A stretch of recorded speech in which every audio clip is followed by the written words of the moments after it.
So when you talk about the website, I think for me, when I talk to my clients about website and SEO, I think of the number one and number two things that I absolutely have to have for my business. In fact, I'm even surprised occasionally I will go out and I will find a shop and they have no website. Yeah. None. Yeah, you still see it to this day. And it blows me away. It's almost like you don't have a location or a sign at your location. Exactly. And so for me, website and SEO kind of go hand in hand. And what I have found is that many website companies that can do a great website can't do good search engine optimization. In other words, they're not getting me on the front page. They're not getting me where I'm going to get hit. Yep. So I'm going to ask. This is going to lead to a couple of questions. Sure. Right? Yeah, bring it. The second thing is, if you get a good SEO company, they often can get you on the front page, but then the website doesn't tell the story you want. It doesn't create the environment that you want. Exactly. So the reason that I recommend KuKui today to my clients is because I think you guys, while you're not perfect, you do the best job of any of the other companies that I have seen. And so my questions, and it's going to be more than one, but what do you think is most important when it comes to marketing your company, other than saying, okay, you got to have a website? Yep. Continuously keeping your brand in front of people. I think that's something we have to think about more regularly.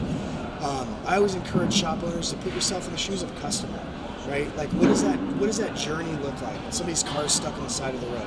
It's making a weird noise, right? What does that process look like? First thing that they're doing is they're picking up their phone, tapping their Google app, and trying to find a repair shop, right? So I think sort of the SEO piece of it is one, rankings position. I always encourage people not to get so hung up on the Google 3-pack, because there's shops that I've seen that are outside of the 3-pack that convert those web visits into closed out repair orders much more than somebody maybe in the Google 3-pack. So visibility, Google 3-pack is important, a combination of AdWords campaigns, sort of just kind of keeping your brand at the top of mind. And then when they do click that ad, what does it happen from there? It redirects them to the website. So the website has a couple of things. I always encourage page speed, right? We did a study and we found that if your page doesn't load in less than 4 seconds, typically the user is going to become less interested, close the browser out, and start shopping around at the competitor. Particularly with this generational shift, we always talk about millennials, right? Millennials have zero patience because they know they have options. They click that more places button through organic searches, it's going to collapse at least 50 more shops. So they know that they have other options, so page speed comes at the top of mind. Mobile friendly, we always talk about mobile friendly. Responsive, so it has to fit within the frame of whatever device that the user's on.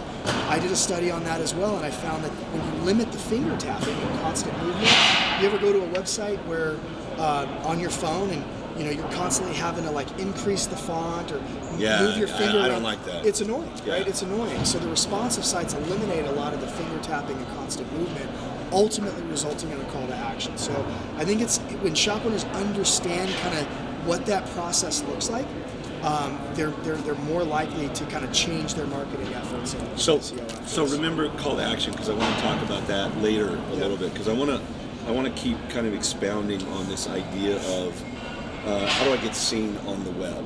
Because I think there's two components. One is, can you get me on the front page? If I'm on the front page, does somebody click on me?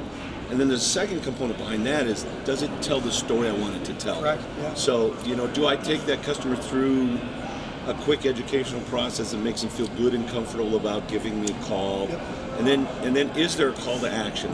But I want to put that aside. Yeah. So you said pay-per-click. I have some. I don't just talk to you guys about websites. Sure. I do research and I talk to other people, and I actually have some quote-unquote gurus out there that they say, pay-per-click really is a thing of the past. It's no longer valuable to have pay-per-click. Now, I don't believe that necessarily, or I'd be telling my clients that. Sure. Why is pay-per-click important, or why is it still important today? What would you tell me? So I would probably tell you that over 70% of searches online go through Google, right? Google's a modern day Yellow Pages, right? And I think most of us can agree that anytime we're looking to get our car fixed, to go find a restaurant, to get our teeth whitened, the first place we're going to is Google, right? So we know that that's the #1 search engine. The second thing is, visibility, being able to have that ad space at the very top. Now, I may not click the ad, right? But Google says that over 90% of people actually click that ad. I think one of the most critical pieces too through ad campaigns and PPC, right, is measuring and analytics. Okay, so you're telling me as my website company, I'm getting lots of hits. Yeah.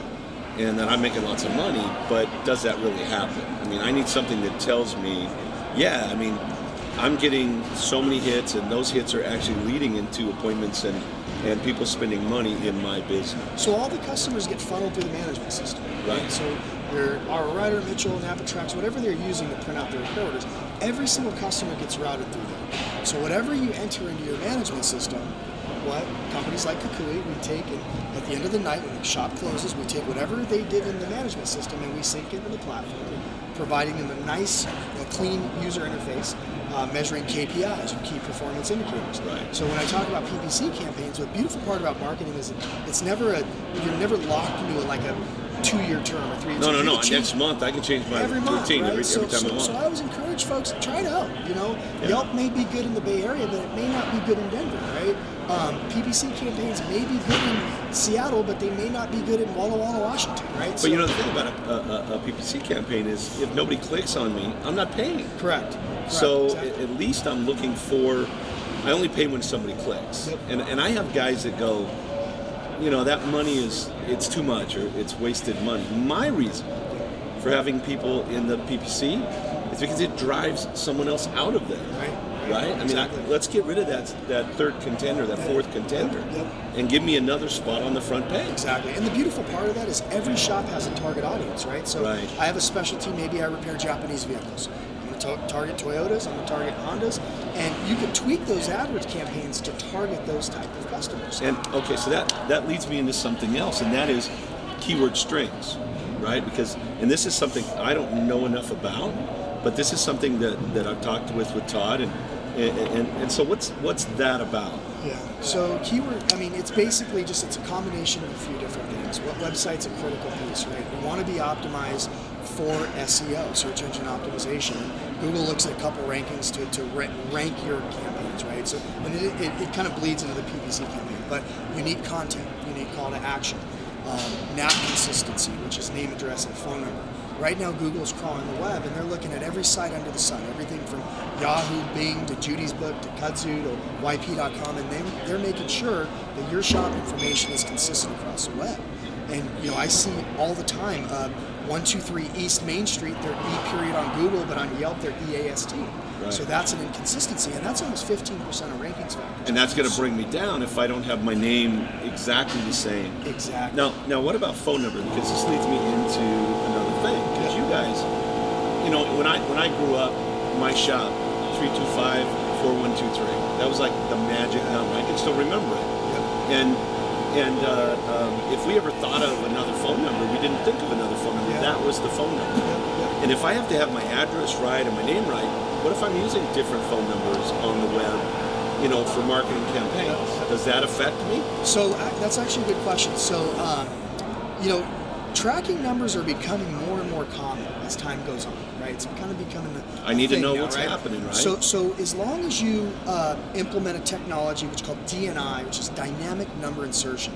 So what happens with that is you look at your website, you'll see a tracking number on the website. But that tracking number gets ported to your actual number. So the way Google sees it is it's your actual phone number, so that it does not affect the Google rankings position. Okay, so DNI, dynamic number insertion. All right, so I want to talk about. Again, I'm going to jump all over because that's just how my brain works. That's okay. Right? Me too. We're brothers, man. Yeah, it must be.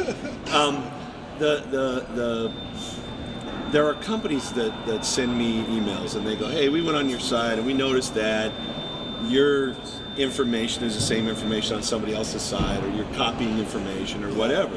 Or they're telling me I'm not on some of the ranking systems, right? They're trying to get me to walk away from whoever I'm using by telling me that my site is just not performing. I was talking to Todd earlier, and he was saying that something about, there can be duplicate information, but we don't tag it for Google to look at or whatever. Yeah, so if at all costs, unique content, You want to, so Google likes to see what you have on your site that's different than your competitors. So say, you know, you need call to action. We see a lot of family owned and operated.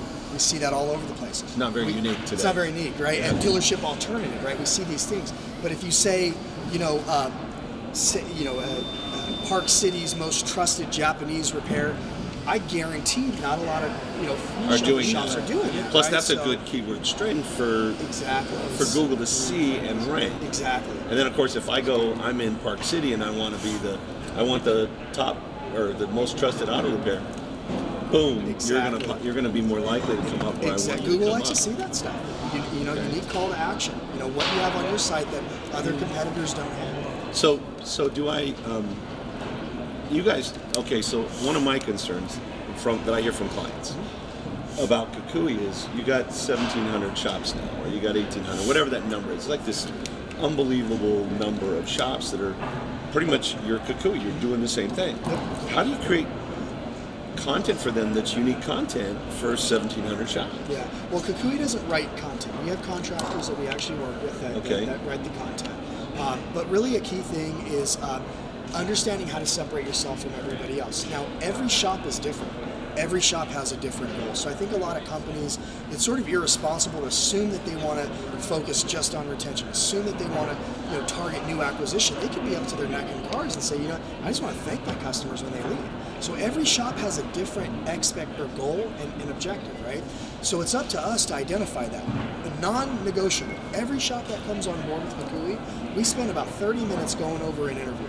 Because 6 months, 9 months, 10 months down the line, we want that shop owner to look back and say, this is the best decision I've ever made. In order to reach that point, we have to really set the tone up front and understand that vision, understand that they're looking to accomplish. Do you think I'm going to be a little hard on you because I have to. I'm turning red already. That's who I am. Yeah. Do you think you guys do a good enough a job at that? Because I still recommend you guys because I still think you're the best, but you're not perfect. Just like my company isn't perfect, we still make mistakes. Sure. But some of the criticism that I hear from some of the clients is, I kind of feel like the person I'm talking to doesn't really know what I want, or they're not giving me the information that I need to feel comfortable about what they're doing for me. Do you think we could do a better job at building that relationship? Or, sure. I feel like, and first of all, any client I talk to, and what's cool is they don't demand perfection. People don't know it's perfect, right? Mostly. Well, there's one or two, but okay, they're disappointed a lot. Right. But when you drop the ball, you have to own it and you have to fix the problem.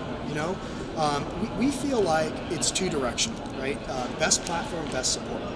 The two will always go hand in hand. I mean, most operators have been in business 5, 10, 15, or sometimes more years. They've heard hundreds of different products. We really want to separate ourselves from the product pushers by showing them a product that actually can help year-over-year growth, but in addition, and equally important, is to be there when they need you. Set these monthly meetings with these shop owners, because really kind of forming that connection, kind of building that long-term relationship, locking arms with your customers, helping them reach their goals. When they have a problem, they know that they're a text message away from their marketing manager. And I think kind of that relationship, that two-piece structure, I think it helps build us that long-term relationship. Kind of like having a really good website and great SEO.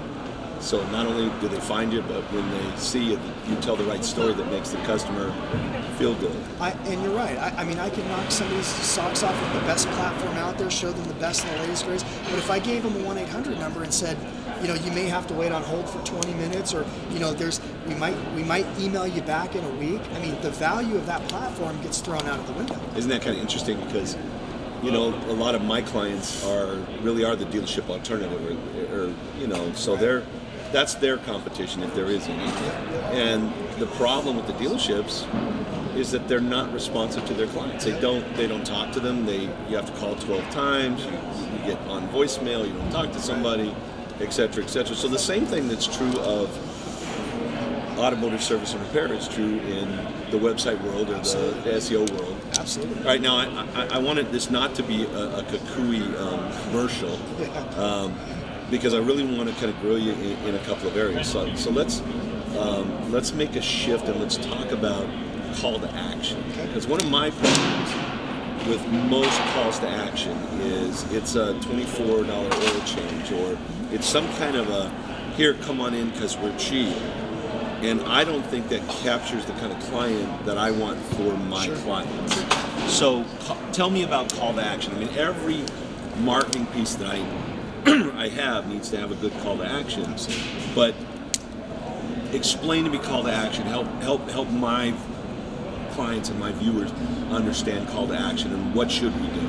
Whether you offer discounts or not, there has to be some sense of value. I believe in discounts, but not so much so that it gets really into the margins, right? So much. I believe you have to throw a little bait in the water to generate interest. I mean, automotive repair, it's not cheap. You understand that if you want good work, right? So I'm a big believer and I hesitate to say the word discounts. I say sense of value, whether it's through a coupon or through an organization, a local organization that you're meeting with. They want to see some sense of value in order to initiate that call to action. So what we've done, because one of my problems is if I don't want to attract a discount customer. I just don't. It's too painful for both of us because I'm not a discount shop. Sure. What we've done instead is think of added value services. So some of our guys' calls to actions are, we have the industry's best warranty.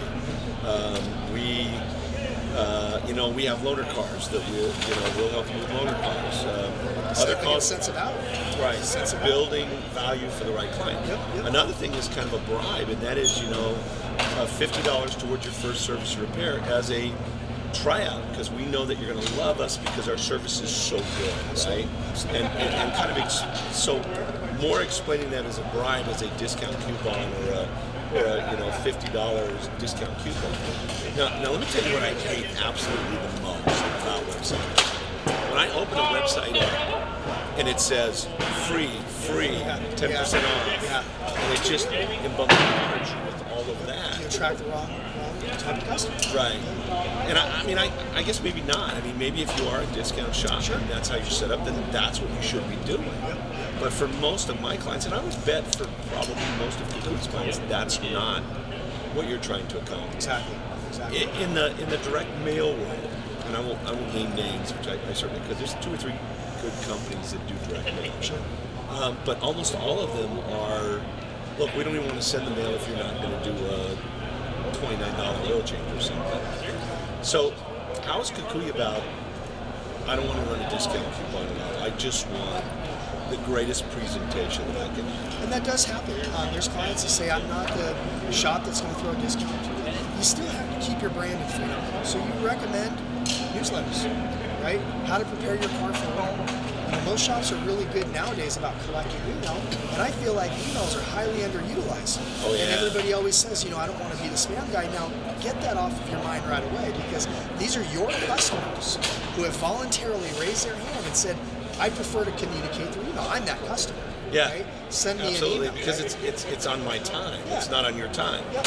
And so, by sending a newsletter to your email database saying, here's 6 tips on how to look for maybe leaks, or how to prepare your car for winter. Just bullet points, straight to the point. Keep the mice out. All of a sudden, a light bulb's going to go on and go, you know what, I'm 1,000 miles past due on my oil change. I got to make an appointment with XYZ Automotive, right? When I was running the shop, we did customer callbacks.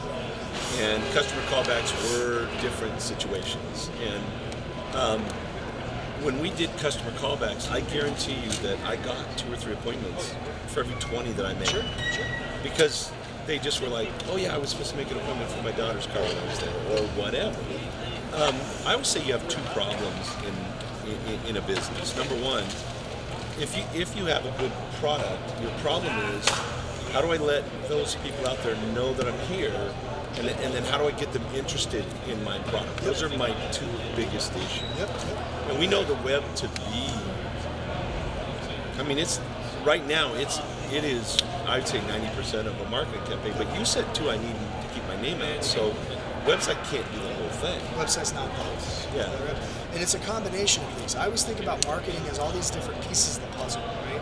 Website's great, obviously, brand awareness, right? Keeping your brand in front of people, but how are you communicating with them, right?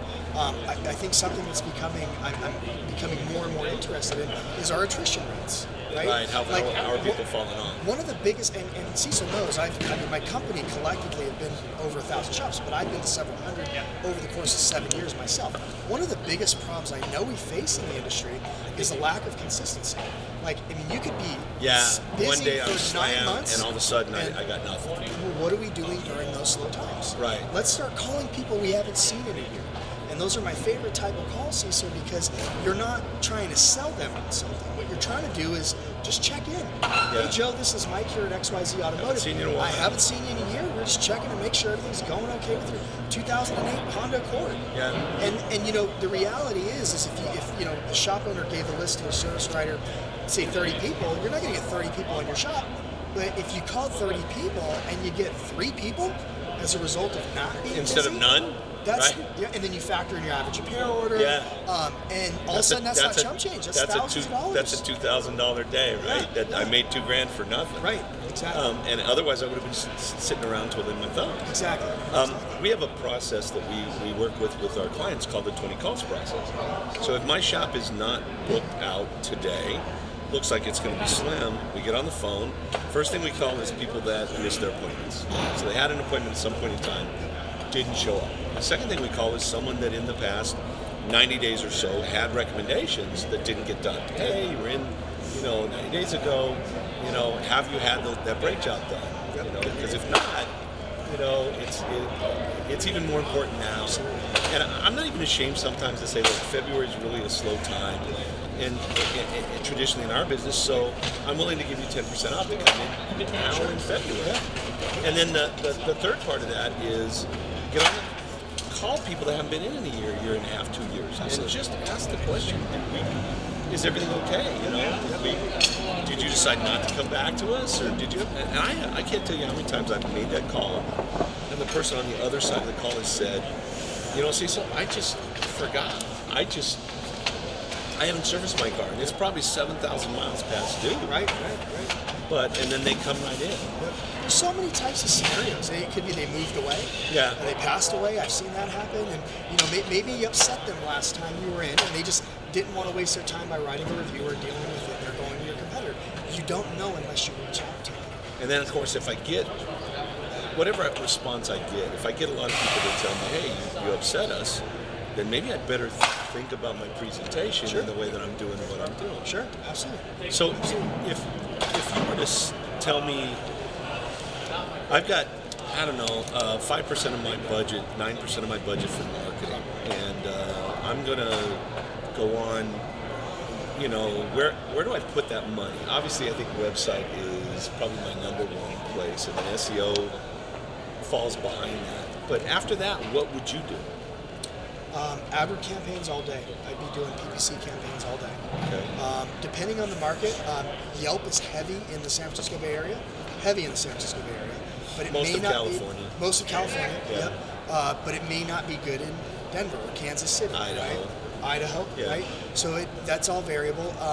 Interestingly enough, I've noticed if you would have asked me a year ago about postcards, I would have said don't send a postcard, but I almost feel like new acquisition postcards, retention postcards, as long as they're sort of catchy, right? So like 6.5 by 8 inch, thick, glossy, nice logo, branded, again, a sense of value, right? Best postcard we ever did was a picture of a Gullwing Mercedes worth about $1 million on the 18th tee in Monterey at the golf course there.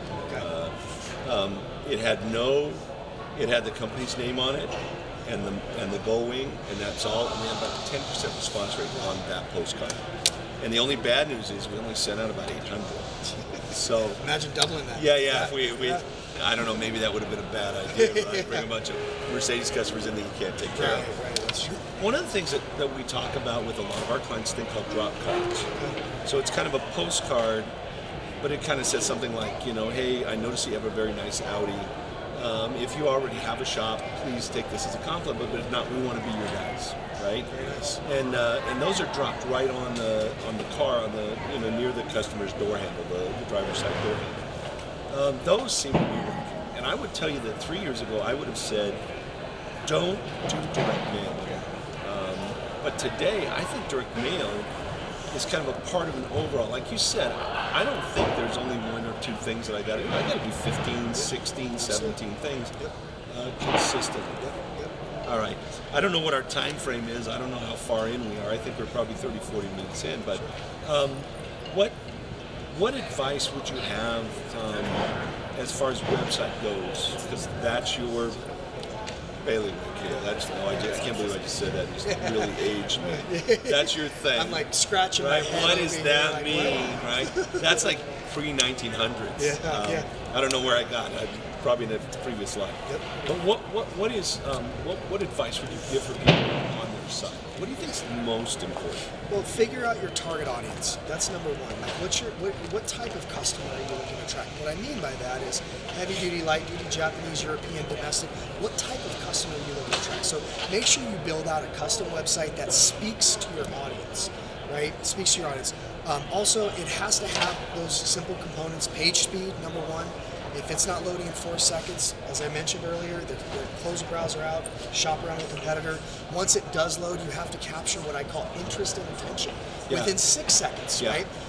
That includes a call to action, reviews. I think last I read was 74% of people are influenced by what they see online before they initiate that call to action. So I like sites that have multiple kind of pictures that come up with just like a headline that says, okay, this is like, we do a great job, or we love Hondas, or we're these guys. And then there's additional writing if you want to read it. Of course, nobody reads it. Sure. And there's a picture kind of to accompany that. And then it's there for 6 seconds and it's gone. There's another picture and another set of writing. Slide, right? Yeah, kind of a slideshow. Now you're talking load speeds as being important. Is there a trade-off? Can I have a slideshow and still have good load speed? So it does reduce, the slides reduce it by a fraction. Okay. It's a fraction. Nothing significant. In fact, I haven't even noticed any downturn in terms of call to action or my lead to customer conversion rates. I haven't noticed due to slides, frankly. Minimal. Have you guys done any research on types of pages and clicks or calls or anything like that? So if I have a stagnant page, up comes a canned picture, of a nice BMW out in the forest that you've seen on 6 other pages, and it says, "Hey, we're BMW guys," and it's $24.95, or there's a whatever, but it's a stagnant kind of thing. Yeah. And then I have a nice image. and then I have a nice slideshow with my own clients. Have you done any research that says these get more hits than those get more hits? We've done a lot of research, and we continue to do a lot of research, frankly. What we found is that building your site on a dynamic platform as opposed to a static sort of template, you have a 300% higher conversion rate than you would on a static, right? So dynamic platforms is really the secret sauce in terms of conversion, interest and attention, things like that. You want to make sure that you're not, it's sort of this template. I've heard the term cookie cutter, so forgive me if I say that, but cookie cutter websites that everybody else has. Your shop's different. Your customers are different. You need to have a custom website that speaks to your audience. But I could probably criticize KuKui in that area, because I know that I've recommended lots of clients, and often one of our things we do when we go into shops is we review their website and their SEO and where do they land and that kind of stuff. And even some of my KuKui sites, I open them up and I go, is that because KuKui said, look, this is what we want to do for you? Is that because the owner didn't say, I want to do something else? Or is that the owner wants to copy something? And why does that happen?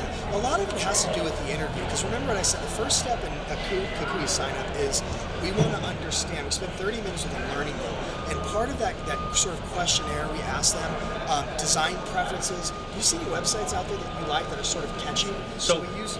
So hang on, because I think this is really, really important. No matter who's going to do my site, I should go online and take some time and look at 100 websites that are automotive shops and go, yeah, I really like that about that guy, but I don't like that. And I like this, but I don't like this. And so that I can point you to 8 or 10 websites. That doesn't mean we're going to copy them, but we're going to copy them. We're going to copy some of the key. That's what we did with our website. I mean, and so you're saying that I, as the consumer, ought to go, you know, KuKui's not on everything. They're not going to see what's up. I need to have some input. I've developed some awesome sites that have stock images like we were talking about, but then I'm more into the personalization, right? Like, so if you go to, say, a website and you see the team there, I know when I'm on the phone with that company, I know when I go to the shop, that's what you're those are the faces I'm going to see. Also the exterior of the shop. I know what to look for if I'm on Main Street, right? So I'm into the more personalization, although the stock images, sometimes you can make, you know, I've had, like, in Baton Rouge, or in New Orleans, there's this causeway bridge. Everybody knows about the causeway. It's like 24 miles long over water. I've driven it a couple times. Yeah, right? So, you know, there was one website we developed with the causeway, and people identify that as Covington on the other side, Covington, Louisiana, or New Orleans. So they know that they're related, right? So, again, I'm into the personalization, but I have seen some of the stock images. I really hate, personally, I hate the stock images. I kind of feel like, and then as a sales guy, if you see me online, like, why do we do this kind of stuff, right? I mean, because now somebody walks up and they go, "Hey, you're Cecil. I know you," right? It's a different. You're 2 steps ahead as far as relationship goes when they show up at your shop. Exactly. It puts a face to who you are. So let me ask you another question, because I'm very, very hard on my clients about their physical location, what it looks like, how it feels. What's your feeling about that? If it's marketed right, it doesn't matter the location. I feel. Well, yeah, because I can create almost anything I want on the website. Right. But what if it's too far different when I go there? Yeah. So it's important, and the same thing. Sometimes shops will have construction within their area, so providing alternative routes to get to the. So if you make customers aware that either the location's behind the McDonald's or the location's around the corner from so-and-so, we're having construction, use 3rd Street instead of 4th Street. Right. If you let your customers know that through the website, through social media is a big one, right? Then they're less likely to have problems finding it. So let's go back to that what you said is that I really need to figure out who my client is, my avatar. Sure. And then what I was kind of talking about, which I don't think I was as clear as I should because you probably didn't get it, is my shop. I don't want to see a bunch of parts. I don't want to see oil on the floor. I don't want to see greasy technicians in my shop. I certainly wouldn't put that online. But customers also know they're going into an automotive shop. So why do I need to clean it up? Why not? It's just an automotive shop where we fix cars. Yeah. So you want them to come back. You want the experience for the customer to just be priceless. You want them to feel comfortable. And again, you think about your target audience, right? So if I had, say, if I wanted to target more millennials or maybe like kind of early Gen Xers, I would probably set up a charging station and make it easy for them to plug in their laptop over there in the corner. Right, absolutely. Maybe I would put more like ink magazines out there instead of like, you know, health and beauty something or other, right? So house and garden. Make it comfortable. Yeah, house and garden, right? So make it comfortable for them. There's a lot of busy professions, particularly with millennials, right? What do you have in your shop that others, you know, that you're making it convenient for them to want to sort of be there? And I get there's a lot of clients that say, I prefer the drop-off. But some of your customers want to wait. And when they do wait, what does your lobby look like? Right? Well, in my opinion, I want to have the nicest location. I want to have the nicest waiting room. I just don't ever want anyone to use it. Yeah. Right? Yeah. So, you know, we had movie tickets. We'd take you wherever you wanted to go. You know, the mall down the street. I'd buy you lunch somewhere. Go have lunch. Just don't sit here in my shop because, you know, when you talk about sales, now you're talking about attitudes and issues that go along with attitude, right? As customer attitude. Yeah, you're right. I mean, and when you talk about attitude and stuff, like people waiting in the lobby, they hear how your service riders are picking up the phone. They can hear that. Is it XYZ Automotive?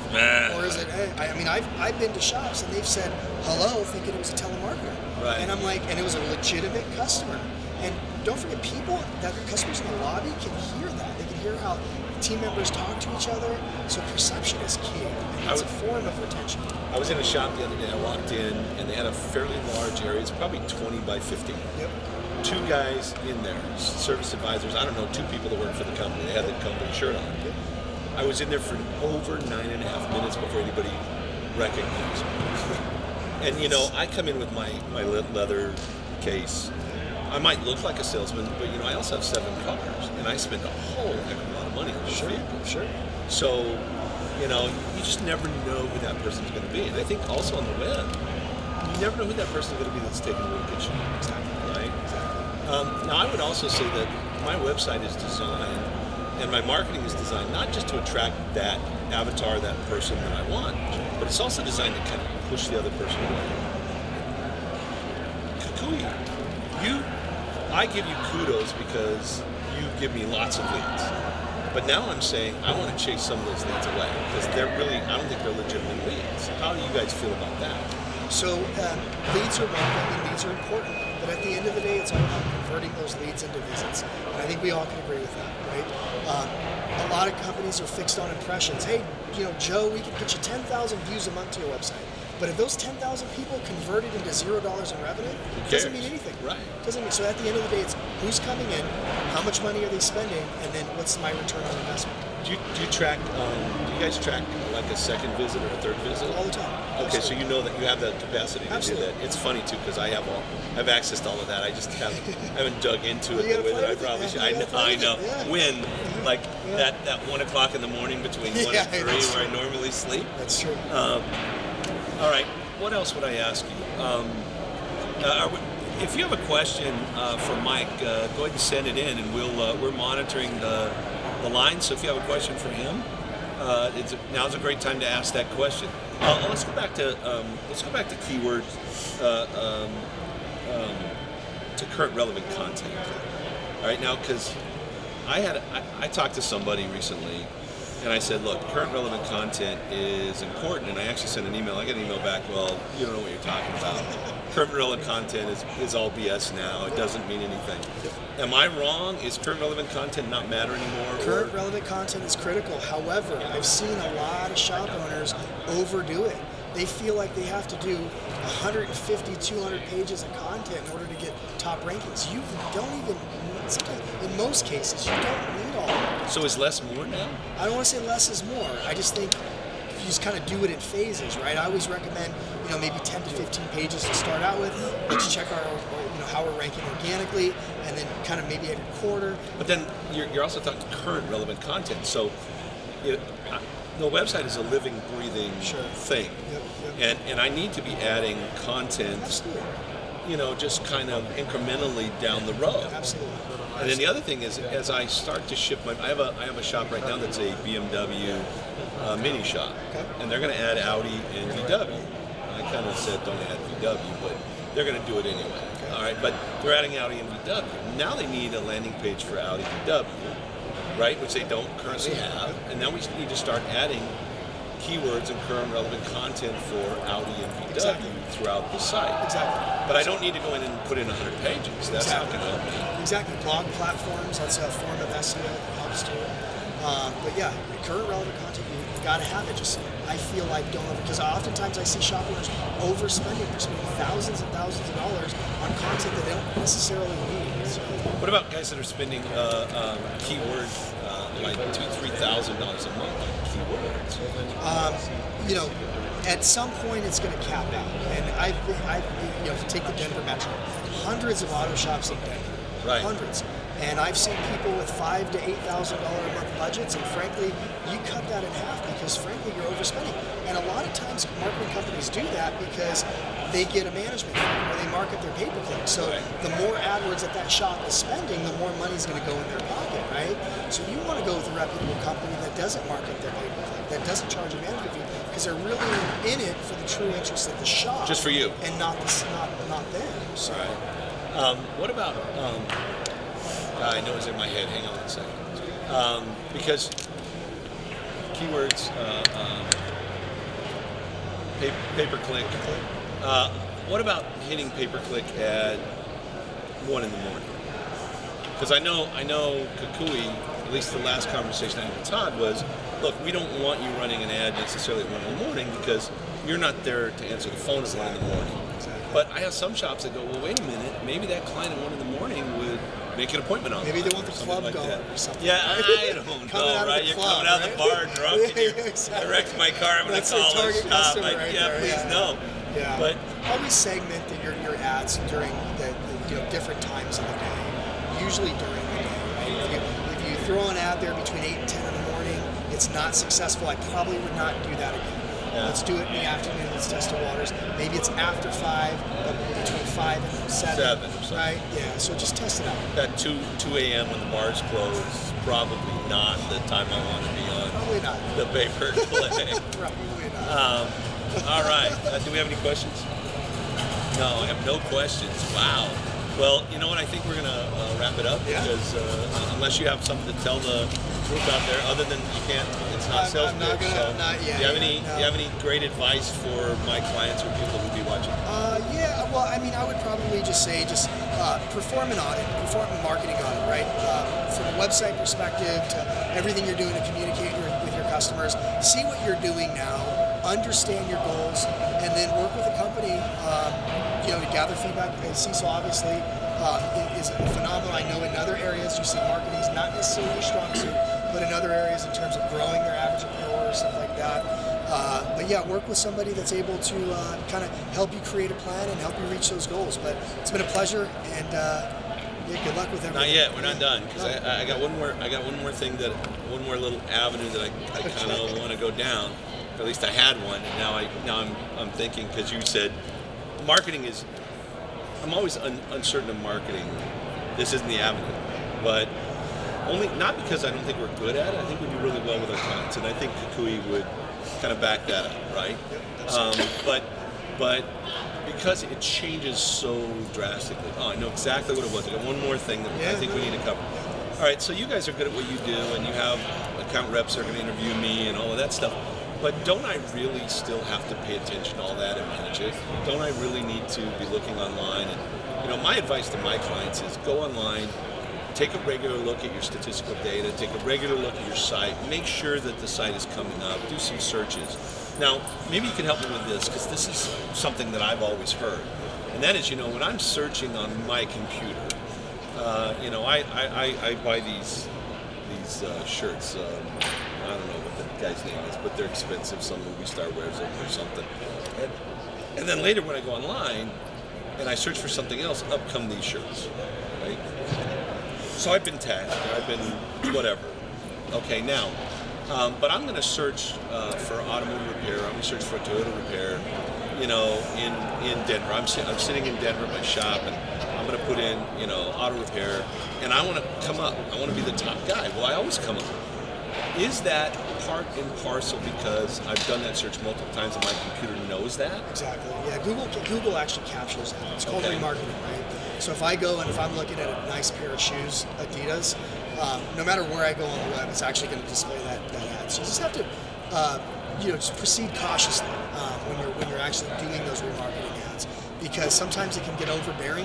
People are going to be tired of seeing your brand out there. Right. But you definitely, again, it's all about brand awareness, right? So you want to keep your brand in front of people. Just tread lightly. Just be very careful. But on the other side of that, I'm looking. I want to know if KuKui's doing their job.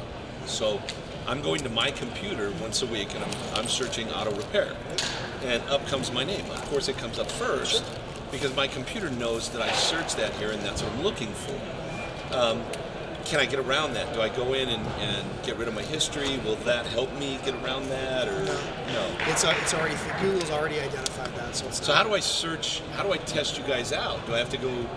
Do I have to have 12 different computers that I go to one every 12 months, or? So are you talking about repair shops? Yeah, I'm a repair shop. I own a repair shop. I have KuKui, or maybe I have somebody else, and I want to know, hey, how am I popping up? So I'll go into a shop. And I've got my computer. It's never been in their shop. It's not even been in their city. And I'm going to open it up and I'm going to say, find auto repair in Boston. As the repair shop owner. As the repair shop owner. Because I just want to see where am I ranking, right? Yeah. I mean, they're telling me I'm ranking good and I'm actually getting money. My first advice would be you're going to lose your mind, so don't do that, right? Okay. You're going to be, it's good occasionally to see where you rank. Right. But, we care about our brand awareness, right? So we want to always be at the top of Google. So sometimes we're going to search every single day. We're going to pull our hair out if I certainly don't recommend that. But I recommend maybe once every 2 weeks or something. Once every couple weeks is fine to kind of see where you're at. But yeah, that's going to have no. I mean, Google already identifies that, and that's just going to stay the same no matter what. They do change your algorithm, which is basically how your shop is perceived over 400 times per year. Yeah, so, I know. Sometimes we'll go in and we'll look at a shop, and an hour later we'll look at a shop and it will have moved in a ranking. We kind of figure, what happened, right? Yeah, it happens all the time. Yeah. Okay. And so is there any magic silver bullet? Not really. Google has a mind of its own. Okay. They control the world. That's the big gorilla right there. And you guys are constantly working with them to try and keep this figured out and stay on the edge of.